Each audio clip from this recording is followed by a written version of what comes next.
Asambleísta María Paula Romo. Ha pedido segunda intervención, señor presidente. No tengo su registro. No tengo el registro, pídalo. No está pidiéndome segunda intervención. Segunda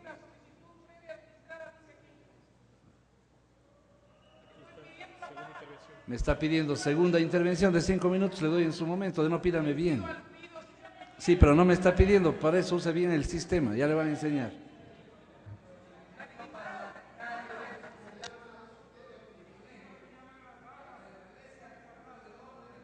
Pero no está pedido. No está pedido ni punto de orden ni punto de información. Tienen que saber usar los sistemas. María Paula Romo tiene la palabra. Gracias, presidente. He entregado a Secretaría una presentación. Está ahí, muchas gracias. Pasemos, por favor. Yo creo, presidente y colegas asambleístas, que una de las cosas más importantes es que llamemos a las cosas por su nombre. Nadie puede negarse a la defensa de los derechos de los trabajadores, ni de las trabajadoras, al menos yo. Creo que es fundamental que tratemos varios de los temas que ahí se ponen. Esta discusión de si las guarderías o las horas de lactancia, tratemos el tema, pero tratémoslo en serio, no en una ley económica urgente. Tratemos el tema porque no hay por qué llamarlas guarderías, porque hay que discutir sobre un sistema de educación preescolar, no un lugar para guardar a los niños pequeños. Porque el servicio de educación de los niños y niñas de menos de 5 años es el servicio público más deficitario del país, porque aquí estamos ofreciendo como la solución las 6 horas de lactancia, y esas 6 horas que esas madres trabajadoras van a su oficina, a la fábrica, ¿quién cuida a esos niños esas 6 horas? Otras mujeres que habitualmente lo hacen gratis y con un trabajo subestimado. No resuelve el problema de la atención preescolar, esta pequeña reforma de si la guardería o no la guardería. Tratemos el tema con seriedad, no lo pongamos de contrabando en este proyecto de ley. Y por lo pronto, discutamos lo que de verdad dice ese proyecto de ley. Ese proyecto de ley lo que hace es regular para que el Estado asuma las deudas de un privado. Independientemente del monto, hay un problema de concepto. Discutamos si nos parece conveniente que el Estado asuma las deudas de un privado y en qué casos.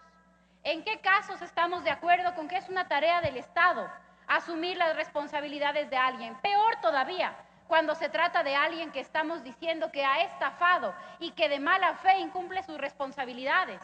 Independientemente del monto, nos parece correcto en el concepto que el pueblo ecuatoriano se haga cargo de esa deuda, a pesar, por supuesto, de que es legítima la demanda de los trabajadores por sus derechos, pero es también legítimo que el país entero cubra esa deuda.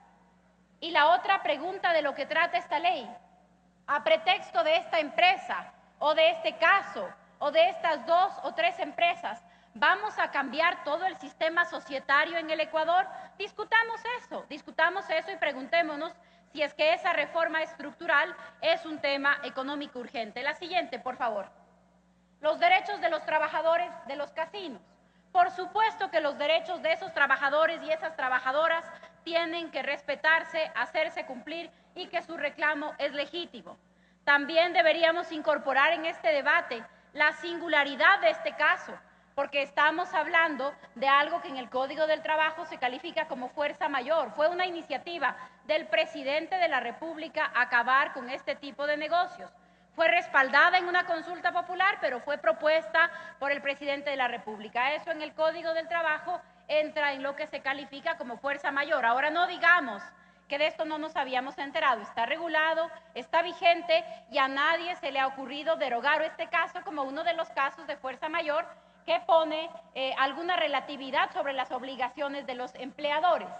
En todo caso, reconociendo la legitimidad de la demanda de los trabajadores y reconociendo sus derechos, sí debemos preguntarnos a quién le corresponde pagar esa liquidación, a quién le corresponde cumplir con esas obligaciones laborales. Pasemos, por favor.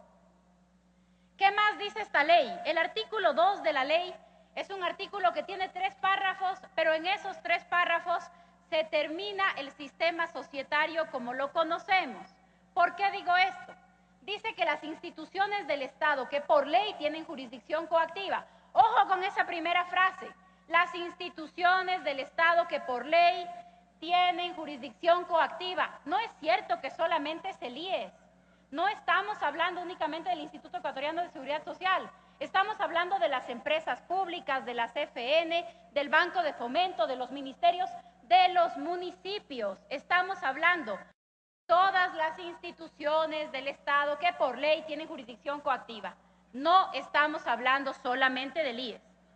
Dice entonces que esas instituciones podrán ejercer subsidiariamente su acción, no solo en contra del obligado principal, sino en contra de todos los obligados, incluyendo a sus herederos mayores de edad. Es muy antigua la discusión sobre si las deudas se heredan o no se heredan, y ustedes lo conocen, compañeros.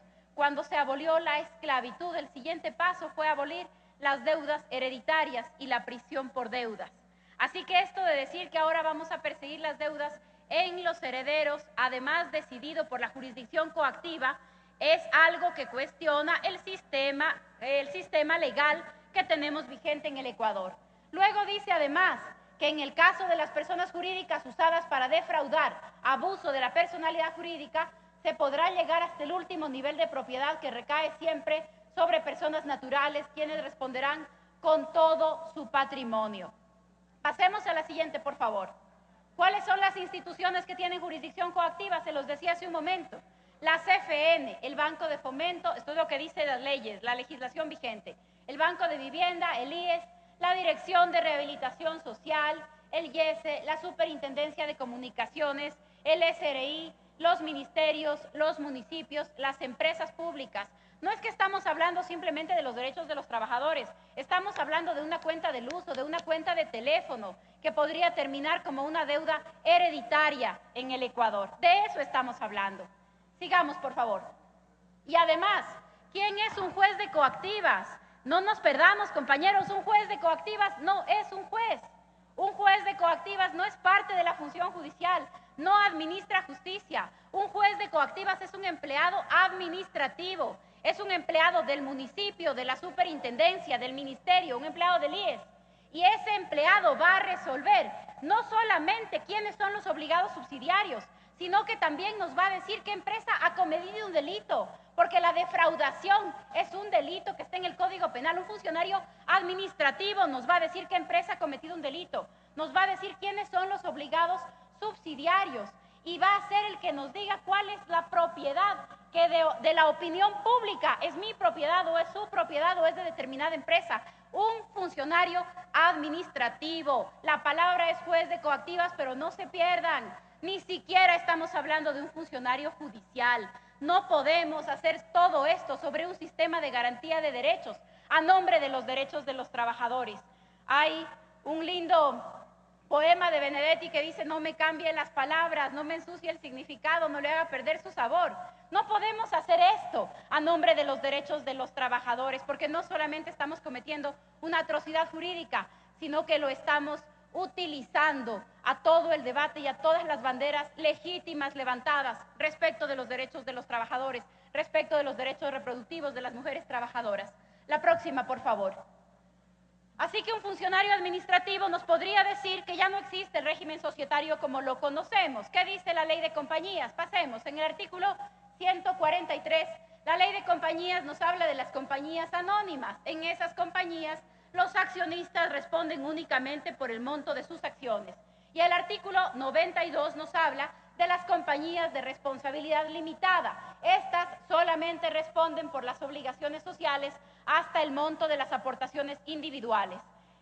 Esta ley de tan poquitos artículos y que además supone hablarnos de la defensa de los derechos de los trabajadores, tendría de una vez que derogar y reformar estas figuras, porque ya no habría compañía anónima ni compañía de responsabilidad limitada, porque ya no es cierto que respondo hasta el monto de mis aportaciones, de mis acciones, de mi aportación individual.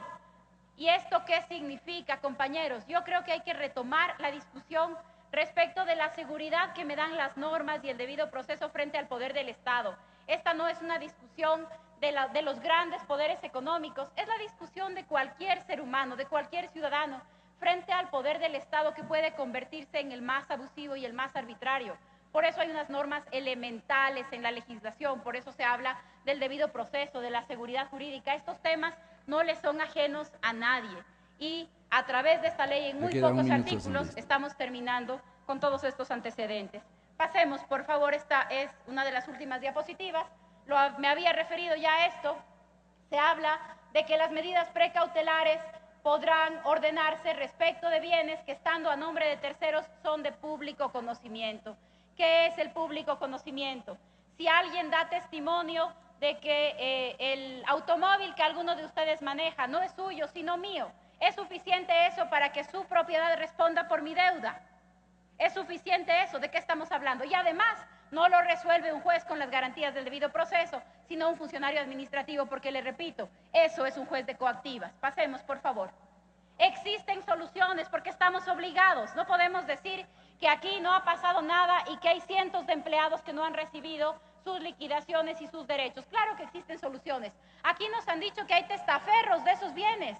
El testaferrismo es un delito. Hay que perseguir el delito, investigarlo, sancionarlo. ¿Y qué problema tenemos con la Fiscalía, con el Consejo de la Judicatura, si ya está hecha la transformación de la justicia? Si el Consejo de la Judicatura de Transición está ahí más de 1 año y 2 meses. ¿Por qué no podemos entonces responder con las instituciones que deben hacerlo? Si es que hay un problema de testaferrismo, persigamos el delito, investiguemos el delito y cobremos la deuda y no cambiemos el sistema societario que conocemos para ocuparnos de un caso particular. Hay mecanismos para exigir el cumplimiento de las obligaciones laborales. Usémoslos. Lo que no podemos hacer es crear estos precedentes que luego pueden usarse de cualquier manera. Esta no es una discusión. No quiero poner en duda la legitimidad de la demanda de los trabajadores y no quiero que discutamos sobre el monto de cuánto vamos a pagar. La pregunta es si le corresponde al Estado ecuatoriano hacerse cargo de las deudas de un privado. Entonces, la última diapositiva, por favor.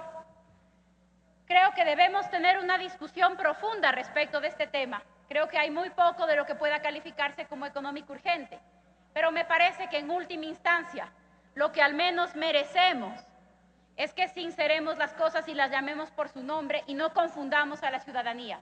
Así que si ninguna de estas observaciones es bien recibida, presidente, sugiero que al menos sinceremos el nombre de la ley y la llamemos ley para que el pueblo ecuatoriano pague las obligaciones laborales de Invermum y que elimina las sociedades limitadas y las sociedades anónimas. Esto es ser consecuente con lo que estamos discutiendo.